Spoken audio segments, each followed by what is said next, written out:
ஆண்டாண்டு காலமாக குடித்திருக்கிறார்கள். அவர்கள் குடித்த குடிநீரின் விளைவாக அந்த கிராம மக்கள் மட்டுமல்ல, அந்த கிராமத்தை சுற்றியுள்ள அனைத்து மக்களுக்கும் சிறுநீரகம் பாதிப்பு ஏற்பட்டிருக்கிறது. எனவே அந்த சிறுநீரக பாதிப்பினால் தான் அந்த பகுதியில் வாழ்கிற மக்கள் தொடர்ச்சியாக இறந்து கொண்டிருக்கிறார்கள், தொடர்ச்சியாக சென்று கொண்டிருக்கிறார்கள். நாம் என்ன நினைக்கிறோம்? அது ஒழிக்கின்றோம் கிராமமாக இருக்கட்டும், சுமூசனப்பட்டி கிராமமாக இருக்கட்டும், சிறுநீரகம் பாதிக்கப்பட்டு சாகிறார்கள் என்று சொன்னால் நாம் உப்பு நீரை குடிக்கிறோம், அதனால் சாகிறோம் என்று சொல்லி நாமே அந்த சாவிற்கு ஒரு நியாயத்தை ஏற்பாடு செய்து கொண்டிருக்கிறோம். ஒழிய இந்த சாவு யாரால் ஏற்பட்டது? இந்த நாடு சுதந்திரம் அடைந்து 70 காலத்திற்கு மேலாகிவிட்டது. சுதந்திர நாட்டில் பாதுகாக்கப்பட்டு குடிநீரை கூட குடிக்காத கேடுகின்ற ஆட்சிகள் நம்மை ஆண்டு வந்திருக்கிறது என்பதை நாம் மறந்து விடுகிறோம் என்பதை நாம் நினைவு கூற கடமைப்பட்டது. எண்ணிப்பாதைகள், சாலை வசதிகள், குடிநீர் வசதிகள் உள்ளிட்ட அடிப்படை வசதிகள் எல்லாம் ஒரு அரசாங்கம் அந்த மக்களுக்கு தர வேண்டிய அடிப்படை உரிமைகள்.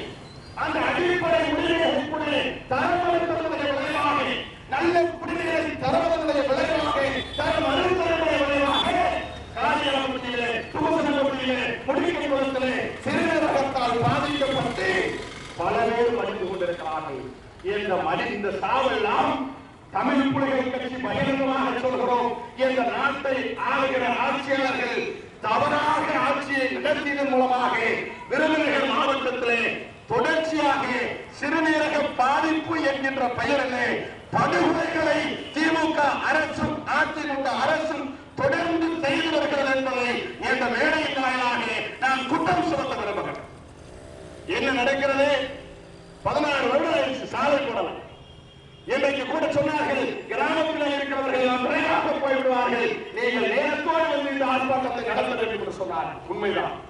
கிராமப்புறங்களில் போகிற போது குண்டும் குழியுமாக இருக்கிற கிராமங்கள், ஏங்கே சாலை வசதி இல்லை, பேருந்து வசதிகள் இல்லை.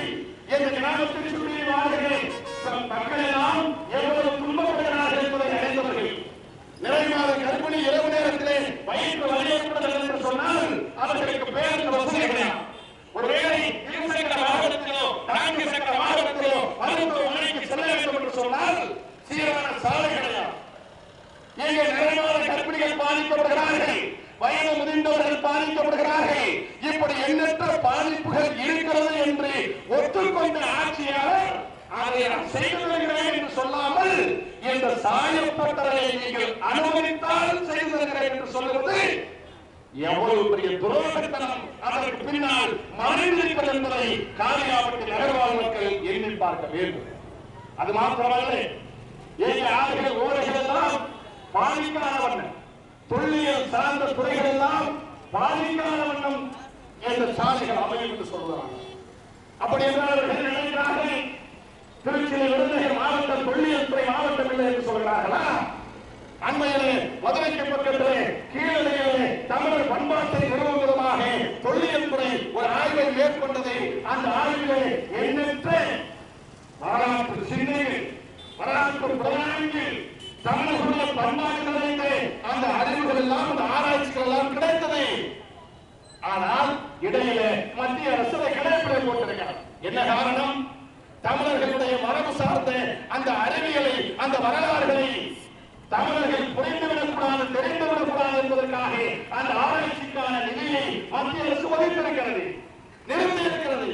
அப்படி என்று சொன்னால் தமிழர்களுடைய வரலாற்று பிரதான சின்னங்களை ஆய்வு செய்வதற்கு மத்திய மாநில அரசுகள் தயாராக இல்லை. அப்படி தயாராக இல்லாத அரசு காரியாபட்டியிலே பிரதான சின்னங்கள் சேதாரம் இல்லாமல் நாங்கள் என்ற தொழிற்சாலையை நிறுவோம் என்று சொல்கிறார்களே.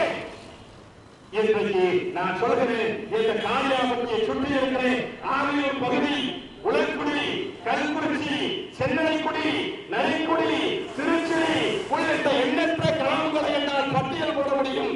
ஒவ்வொரு கிராமங்களுக்கு பின்னாலும் வரலாற்றிலே தொல்லியல் சார்ந்த ஆய்வுகள் அந்த மண்ணில் புதைந்து கிடக்கிறது. அந்த தொல்லியல் துறையை சொல்லி கேட்டால், தொல்லியல் துறை இந்த கிராமங்களிலே எல்லாம் ஆய்வுக்கு உட்படுத்தினால் பிரதான சின்னங்கள், வரலாற்று பண்பாடுகள், தமிழர்களுடைய கலாச்சாரங்கள் எல்லாம் இந்த காரியாபட்டியை சுற்றி இருக்கிற திருச்சியை சுற்றி கிராமங்களிலே சிதறி கிடக்கிற வரலாறுகள், எண்ணற்ற வரலாறுகள் நிரம்பி கிடக்கிறது. அந்த வரலாறுகளை நாம் எதை பற்றியும் கவலைப்படாமல், இந்த கிராமங்களில் இருக்கிற வரலாறுகள் பற்றி சிந்திக்காமல், இங்கே புள்ளியல் சார்ந்த பிரதான சின்னங்களே இல்லை என்கின்ற முடிவுக்கு வருகிறார்கள். இங்கே ஊழல்கள் இல்லை என்ற முடிவுக்கு வருகிறார்கள். இங்கே விவசாயம் இல்லை என்ற முடிவுக்கு வருகிறார்கள். என் இனமான உறவுகளே, இங்கே விருதுநகர் மாவட்டம் பல்வேறு வரலாறுகளுக்கு பெயர் போன மாவட்டம். இந்த விருதுநகர் மாவட்டம் தான் தமிழகத்திலே எப்படி ஒரு முதலமைச்சர் ஆள வேண்டும் என்பதை எடுத்து காட்டும் விதமாக இந்த மண்ணிலிருந்து பெருந்தலைவர் காமராஜர் அவர்கள் ஆட்சியிலே தான் இனிமேல் யார் முதலமைச்சராக இருந்தாலும் காமராஜரை போல ஒரு ஆட்சியை நடத்த முடியவில்லை என்று சொல்லுகிற அளவிற்கு ஒரு உன்னதமான முதலமைச்சரை தந்த பூமி இந்த விருதுநகர் மாவட்டம். இந்த விருதுநகர் மாவட்டம் தான் கல்வியிலே 100 விழுக்காடு சதவீதத்தை இன்றைக்கும் பெற்றுக் கொடுக்காமல் கல்வியை தூக்கி நிறுத்துகிற பூமியாக இந்த மண்ணில் இருக்கிறது. இந்த மண்ணில் பிறந்த குமாரசாமி ராஜா என்கிற முதலமைச்சரையும் கூட ஆகிய 2 முதலமைச்சர்களை இந்த விருதுநகர் மாவட்டம் தந்திருக்கிறார்.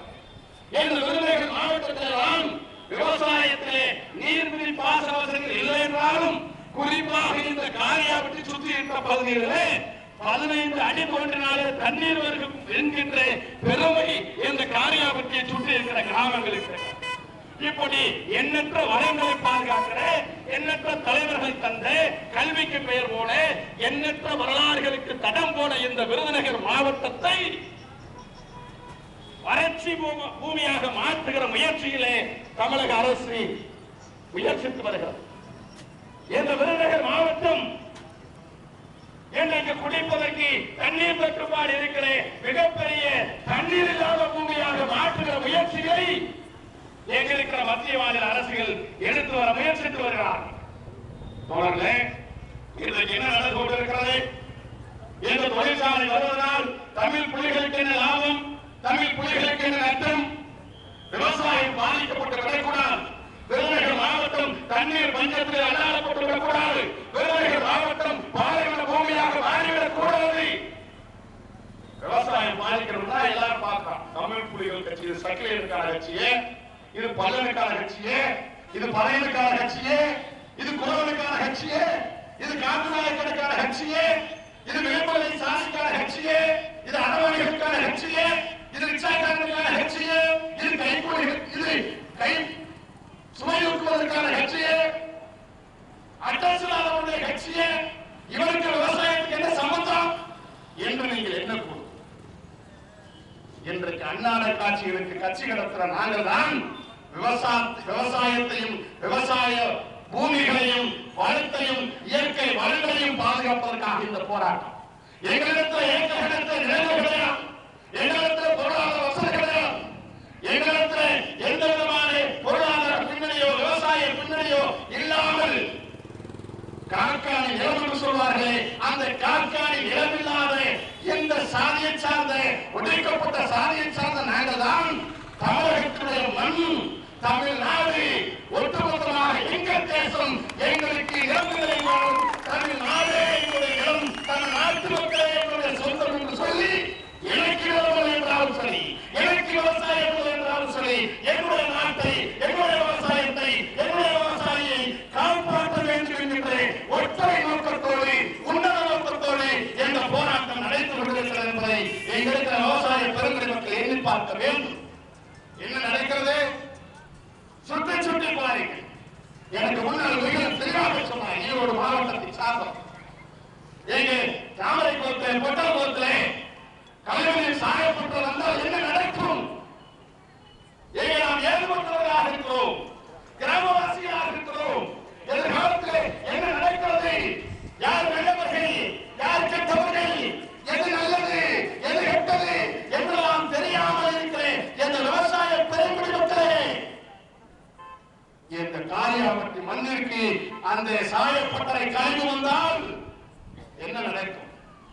உங்கள் பாணியை தெளிவாக சொல்கிறேன். நம்முடைய தென் மாவட்டத்தை சார்ந்தவர்கள் எல்லாம் வேலையில் என்று சொன்னால் திருப்பூருக்கு வேலைக்கு போங்கள் என்று சொல்வார், ஈரோட்டிற்கு வேலைக்கு போங்கள், கோவைக்கு வேலைக்கு போங்கள், அங்கே வேலை கொட்டி கிடக்கிறது என்று சொல்வார். என்ன வேலை?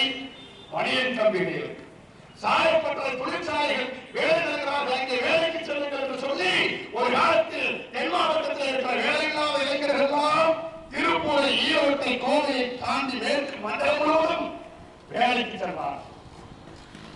அங்கே தொழிற்சாலை பட்டறையில் தான் வேலை செய்கிறார்கள், வணிகன் கம்பெனிகளில் வேலை செய்கிறார்கள். இன்றைக்கு அந்த நிலையாக மாறி இருக்கிறது. வேலை தருகிறோம் என்று நாம் போய் பார்த்தோமே, அந்த தொழிற்சாலைகள் பணி செய்தோமே, அந்த தொழிற்சாலைகளுடைய விளைவால் திருப்பூர் மாவட்டத்தில் இருக்கிற நொய்யலார் சொன்னார்கள், நொய்யல் ஆலை திருப்பூர் மாவட்டத்தில் இருக்கிற ஒட்டுமொத்த சாயப்பட்டறை கழிவுகளும் அந்த ஆற்றிலே விடப்பட்டு உரத்தனை என்று சொன்னார்களே. எனக்கு முன்னால் பேசிய